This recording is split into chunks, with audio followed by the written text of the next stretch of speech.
primeiramente queria falar que, porra, eu sou fã pra caralho, né? Desculpa o palavrão. E você sabe disso. Sou muito fã do Paulo. E, assim, cara, eu queria fazer uma pergunta pra ele em relação à pena de morte. Tá?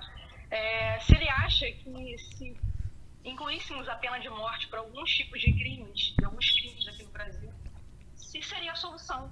E se não for a solução, o que ele, de repente, poderia sugerir como uma solução. Tá, beleza. Vou desligar pra ele responder aqui. Tchau.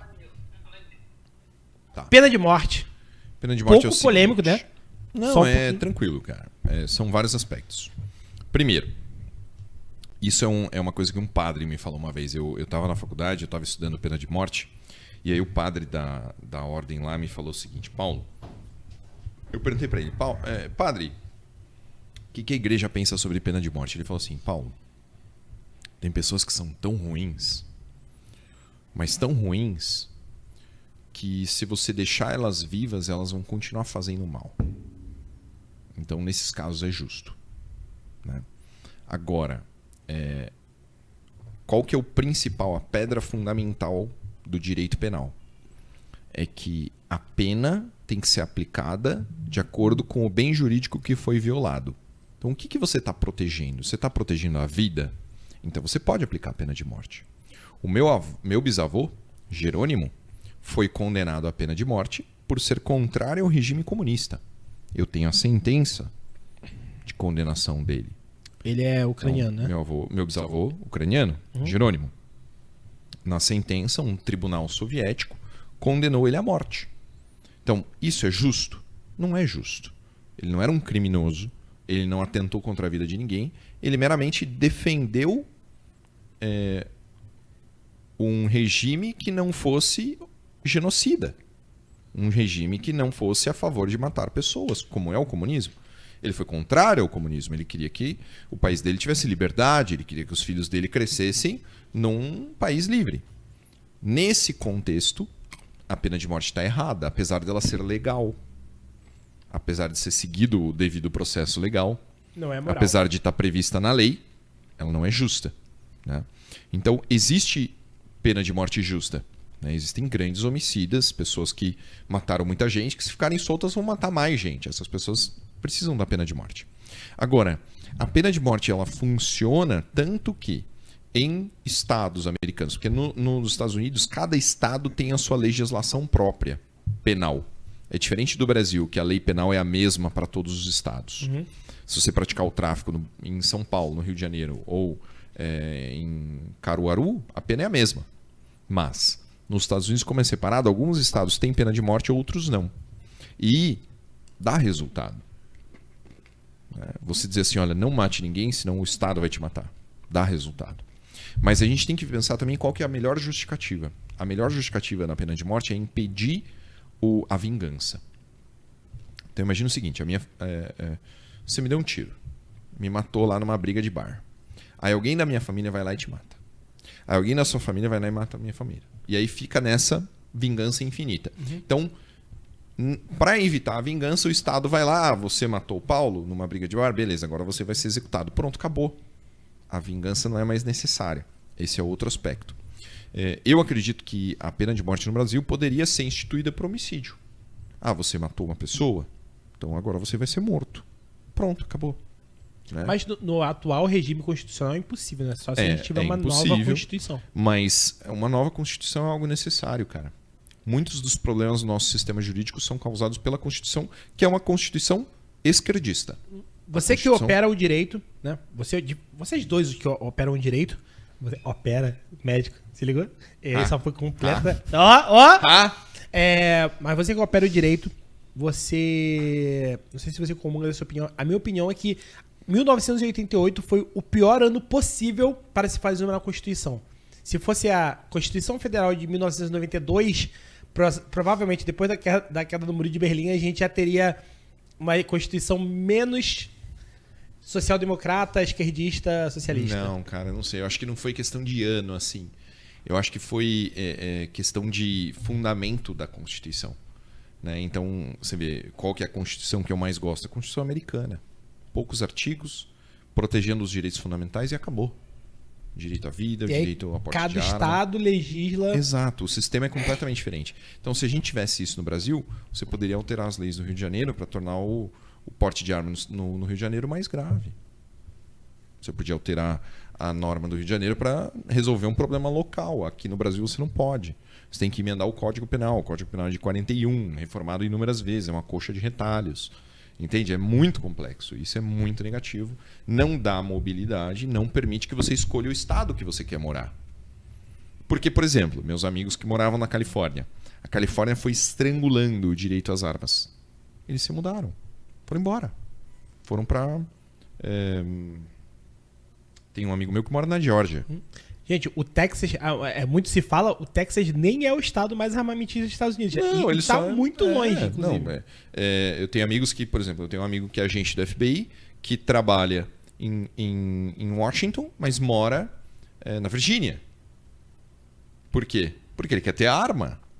Entendeu? Uhum. Então, assim, eu faria isso. Né? Se no Brasil, se, por exemplo, Pernambuco fosse um estado armamentista, eu me mudava para Pernambuco e foda-se. Você não quer ter mais segurança? Então, Pernambuco tá lá, todo mundo tem arma. Tem ladrão onde tem arma? Não tem, meu irmão. Não tem. Se o cidadão tá armado, o ladrão vai embora. Ele vai... Aonde que ele vai roubar? Vai roubar em Brasília, que não tem arma, vai roubar no Rio de Janeiro, que não tem arma. Né? Eu conversei há pouco tempo com uma delegada da Polícia Civil de Goiás, que trabalha com furtos e roubos de veículos. Ela falou, Paulo, não tem mais serviço. Não tem mais roubo de carro no Goiás. Porque agora todo mundo tem arma. Nessas tuas andanças aí pelo Brasil, você sente um sentimento, tipo, da população, da galera? Quanto mais no interior, Onde mais? Quanto mais no interior. Você falou que foi em Rondônia, sei lá quantas vezes. Fui, mas assim, todo o interior. Porque no interior tem um sentimento de autossuficiência. O cara sabe que tem... Por exemplo, eu estive na semana passada, agora, domingo, eu tava em Monte Carmelo. E aí eu tava jantando no clube na quinta-feira à noite, na sexta-feira à noite. E vieram 2 policiais de moto pra jantar com a gente. E eu perguntei, vocês estão em quantas viaturas, irmão? Tem 100 mil habitantes na cidade. A gente tá em 7 viaturas. 7 viaturas. Quanto tempo demora pra PM chegar? O tempo de resposta na capital é de 5 minutos. Mas tem cidade no interior que é 45. E aí?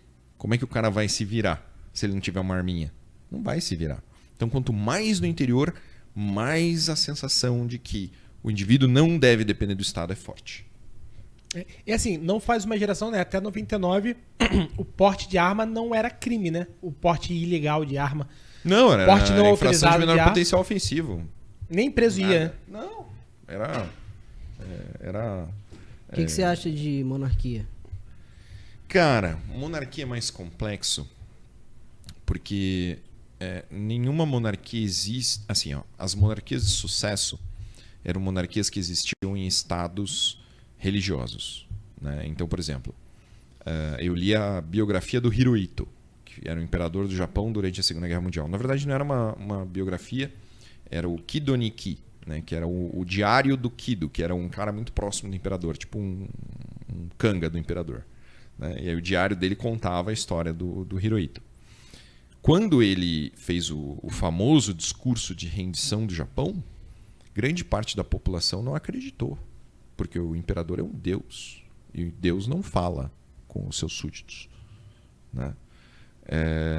Quando os ingleses falam da rainha, né? Quem que colocou a rainha lá? Foi Deus. Né? É um poder divino. Né? Não é só porque é filho de fulano. Então, se você perde a religiosidade, eu não vejo fundamento para a monarquia. Entendi. Se o próprio monarca não se enxerga dessa forma, né? O peso da coroa, você imagina, olha lá, os mais jovens da monarquia inglesa, aquele bosta lá que vendeu as armas. Uhum. Né? Como é que é o nome dele? O mais moleque, o mais jovem, não sei o nome dele. Não, que casou com a feminista. Meghan. Sim. Um bosta, um moleque, um cagão. Né? Foi fantasiado de Hitler numa festa fantasia. O que tem na cabeça? Entendeu? Esse moleque não vai ser rei nunca. Não pode ser porra nenhuma. Entendeu? Cara, eu vou te falar uma coisa. Eu acho que... Fala mais alto. Eu te perguntei, né? Qual o próximo passo? você vê, o cara é príncipe lá e tal, fez essa besteira toda aí. Você não tem muito acesso à vida do cara, né? E é o cara que vai acabar tomando decisões políticas importantes pra mexer com o país inteiro, né? O que eu vejo que tá acontecendo, cara, assim, eu tô vendo aqui Brasil, né? Essa ascensão de influencer vindo pra política, né? Então, eu acho que isso aí é uma coisa que é real. Então, E eu queria te perguntar se tu já foi assediado por algum partido político. cara, muita gente me fala. Agora na minha caixinha tem uma pergunta. Pô, por que você não sai candidato? Então, por que eu não saio candidato? Primeiro, porque eu não tenho dinheiro. Campanha política custa caro. Né? E a gente sabe que dinheiro, né, de fundo partidário, essas coisas, é tudo enrolado. Né? Você não vai se eleger só com o Instagram. Não adianta você colocar lá um post no Instagram dizendo, vote em mim. O cara não vai votar em você. Você tem que fazer política, você tem que viajar, você tem que conhecer gente. Então eu não tenho estrutura para isso. Mano, eu preciso pagar meus boletos. Eu fiz 7 cirurgias particulares. Vou pra 8ª. Muita luta. Um dia de internação no hospital para fazer uma cirurgia é mais caro do que uma diária no hotel das Maldivas. Sabe aqueles hotéis top, com aquele mar maravilhoso e tal? É muito mais caro. Sabe? Eu paguei tudo particular porque meu médico é um cara pica, que eu falei, mano, esse cara vai salvar meu dedo. A primeira consulta que eu marquei com ele, ele falou que ele ia me operar. Eu não perguntei pra ele quanto que ele ia cobrar.